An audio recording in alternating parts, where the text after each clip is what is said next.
sama guru-guru aku ya. Let's go.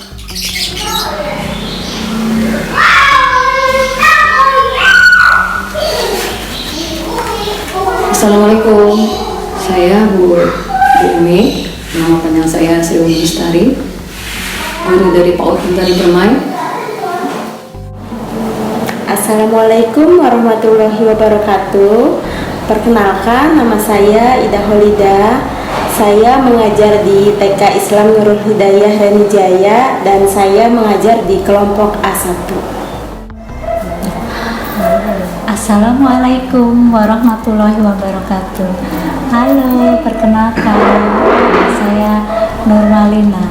Tapi teman-teman bisa manggilnya dengan Bu Lina. Saya mengajar di TK Islam Nurul Hidayah, memegang kelompok B dengan anak-anak usia 5 tahun sampai 6 tahun. Ya. Wassalamualaikum warahmatullahi wabarakatuh.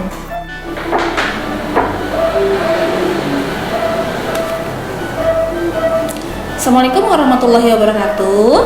Perkenalkan, nama saya Solaiha Giriyanti, biasa dipanggil dengan Bu Yanti. Kali ini saya sedang mengajar di TK Islam Nurul Hidayah sejak tahun 2013, alhamdulillah sampai sekarang. Sebelumnya saya telah mengajar di TK Islam Puspa Indah sejak 2006. Gitu, 2013 pindah ke TK Islam Nurul Hidayah. Saya menjadi guru pada tahun kurang lebih kalau tidak salah dari tahun 2013. Saya mengajar dari tahun 2006. Saya menjadi guru pertama kali di TK Islam Nurul Hidayah sejak tahun 2004. Saya mulai bekerja di PAUD itu sejak tahun 2006. Sebenarnya menjadi guru PAUD itu bukan pilihan, tapi sebagai bakti saya, karena saya dulu juga SMA-nya di SPG, kemudian saya juga berkecimpung waktu di Sawangan itu jadi PKK dan diharuskan kemarin juga itu di Sawangan itu harus ada PAUD, makanya saya mendirikan PAUD di sana, menjadi guru di sana. Kemudian karena saya pindah di daerah Parung, akhirnya saya juga pindah mengajar di sini. Alasan saya memilih profesi menjadi guru, pertama karena ingin menambah wawasan, kedua karena jam kerjanya fleksibel, yang ketiga karena mengajar itu pekerjaan yang tidak membosankan, karena saya akan belajar dan berbagi ilmu dengan makhluk hidup seperti anak-anak, jadi kita bisa sambil bermain, intinya interaksi sosial bersama mereka. Kenapa menjadi pilihan menjadi seorang guru, terutama guru TK, padahal sangat agak repot ya. Saya waktu itu senang sekali melihat anak-anak sedang belajar, dia menulis, mewarnai, kemudian saya punya niat, seandainya saya bisa membimbing anak-anak itu, alangkah senangnya gitu. Kemudian saya juga, yang kedua, saya juga melihat di lingkungan saya itu ada anak-anak yang bermain, mungkin dia belum saatnya sekolah atau mungkin ada kendala lain. Saya ingin membimbing anak-anak itu untuk bisa maju, untuk bisa bersekolah walaupun dengan keadaan terbatas. Itu salah satu kenapa saya memilih untuk menjadi guru.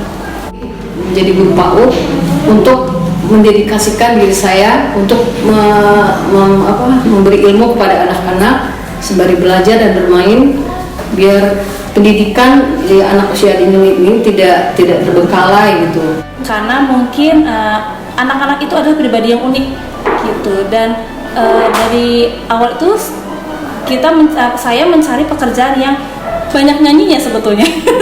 Jadi pekerjaan yang ringan-ringan saja yang banyak nyanyi, banyak main gitu. Dan melihat anak-anak itu lucu, mereka itu mudah bahagia dengan hal-hal kecil. Terus memasuki dunia anak-anak itu sepertinya lebih menarik ketimbang pekerjaan yang lain. Dan bisa juga ibaratnya kalau misal kita sebagai ibu rumah tangga itu bisa membagi waktu pekerjaan antara pekerjaan di rumah dengan pekerjaan yang di sekolah, seperti itu. Kesulitan yang saya hadapi karena saya sebenarnya tidak ada kesulitan, karena sudah dari hati nurani saya mengajar PAUD, tidak ada kesulitan sama sekali. Cuman kadang-kadang kalau kesulitannya karena rumah saya jauh, itu aja. Saya suka terlambat datangnya, kesulitannya itu aja. Di masa sekarang ya, khususnya karena sekarang pandemi seperti sekarang, kesulitannya yaitu pertama, guru itu tidak bisa mengajar hanya terpaku dari buku saja gitu. Jadi kita juga harus peka terhadap kemajuan zaman. Ketika kita diharuskan seperti sekarang belajar online, otomatis guru juga harus menguasai iptek, karena agar guru juga tidak ketinggalan secara anak murid sekarang biasanya mereka lebih pintar juga, lebih kritis daripada gurunya seperti itu. Mungkin sama dengan guru-guru lain ya. Saya kesulitan kalau anak-anak itu tidak masuk sekolah dan tanpa ada kabar. Saya untuk mencari informasinya agak susah. Apalagi waktu semenjak belum ada komunikasi yang canggih seperti ini ya. Mungkin ada beberapa anak yang mudah tantrum gitu. Terkadang ada yang tantrum tapi seiring waktunya berjalan kita bisa mengenali bagaimana karakter anak itu tersebut. Jadi kita juga bisa mengenali bagaimana mengatasi anak tersebut gitu. Anak-anak itu memang unik sekali. Mereka punya sifat dan karakter yang berbeda-beda. Namun itu tantangan buat saya. Tantangannya biasanya di SD kelas 1 itu sudah diwajibkan dan diharuskan sudah bisa membaca, sedangkan pendidikan di anak usia dini itu tidak diperbolehkan untuk membaca dan menulis. Karena mereka nanti khawatir akan ketinggalan belajarnya, kemudian bermain dengan teman-temannya juga agak susah. Biasanya itu ada kan anak-anak yang minat belajarnya belum tumbuh, tapi mereka sudah disekolahkan sama orang tuanya. Mereka biasanya lebih cepat bosan, akhirnya mereka nangis. Bahkan ada beberapa yang nggak mau sekolah, seperti mogok gitu. Biasanya Karena tuntutan dari orang tua murid, ya mau nggak mau kita juga harus mengikuti dan harus mengikuti juga kurikulum yang sudah tersedia untuk PAUD. kita apalagi sebagai guru yaitu harus benar-benar sabar, karena mengajar itu kan tidak bukan hanya di sekolah, terus kita juga bukan hanya mengajarkan akademi, tapi kita juga harus mengajarkan spiritualnya, emosionalnya, agar mereka juga tumbuh karakter yang lebih baik seperti itu.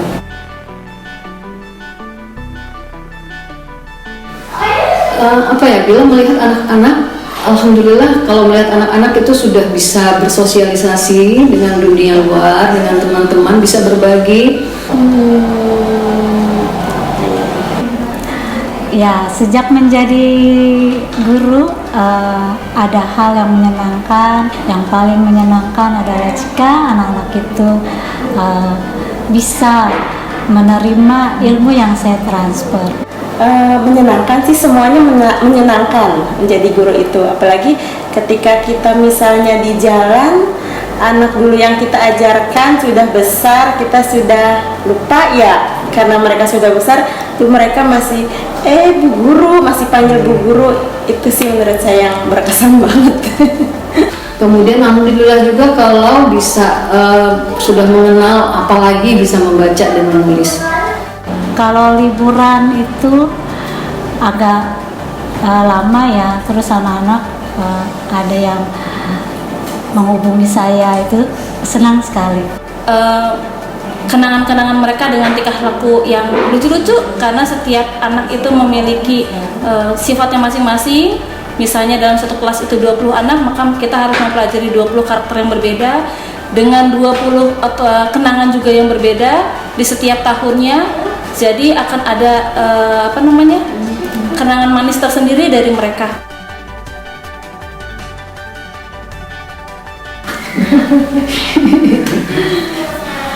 Harapan untuk anak-anak didik itu yang pertama itu semoga mereka ilmu yang kami berikan selama mereka belajar itu bermanfaat, terutama untuk dirinya, keluarganya, negaranya, lingkungannya, untuk agamanya. Ya, sebagai guru punya harapan yang tidak muluk-muluk ya. Harapan saya untuk anak-anak didik agar tetap semangat untuk belajar, ya, walaupun dengan keadaan apapun. Ibu juga tidak pernah meminta suatu imbalan, asal anak-anak semangat untuk belajar dan bisa lebih pintar. Karakternya juga baik. Salah satu yang tidak bisa dihilangkan anak-anak itu adalah ketika dia melewati golden age yang tidak bisa diulangi lagi di jenjang berikutnya. Semoga mereka bisa menjadi anak yang berhasil baik dunia maupun akhirat. Intinya mereka supaya sukses dunia dan akhirat. Menjadi kebanggaan orang tuanya, berguna bagi bangsa dan negaranya, berguna bagi agamanya.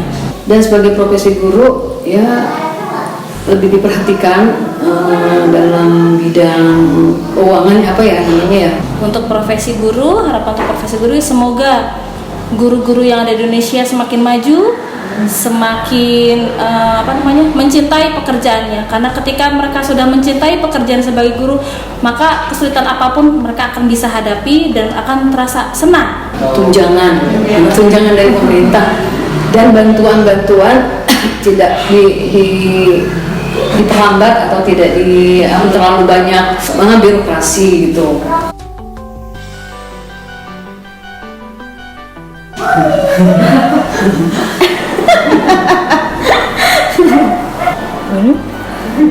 Anaknya udah pintar. Anaknya pintar, cerdas. Memang dia anak yang cerdas. Pertama tuh Kairo, anaknya tuh ceriwis ya. Alhamdulillah anaknya ceria. Dia itu gaul. Udah berani. Dia bisa ngebawa temennya yang tadinya pendiam gitu, dia bisa ngebawa temannya jadi lebih ceria, terus juga ngangenin. Suatu ketika disuruh membuat video, membuat teh manis, dan dia di dalam video itu, "Hai guys," seneng banget. Tapi kadang-kadang Kairo nggak mau ditinggal sama mamahnya, sedangkan teman-temannya itu semuanya sudah tidak ditungguin oleh mamahnya. Suka nangis di kelas, panggil-panggil ibu. Dia sangat dekat dengan teman-temannya. Jadi kalau nggak ada Kairo tuh, kok kayaknya ada yang kurang gitu di kelas. Pintar berbicara, bicaranya terarah, kemudian banyak bertanya dan banyak bergerak. Itu salah satu anak yang cerdas. Udah bisa mengikuti semua pelajaran. Di rapotnya juga saya juga selalu menulis sudah baik, sudah bagus gitu. Dan dia memang bacanya juga alhamdulillah udah lancar dan mudah memahami apa yang disampaikan oleh guru, seperti itu. Selamat Hari Guru, guys. Terima kasih guru udah ngajar aku.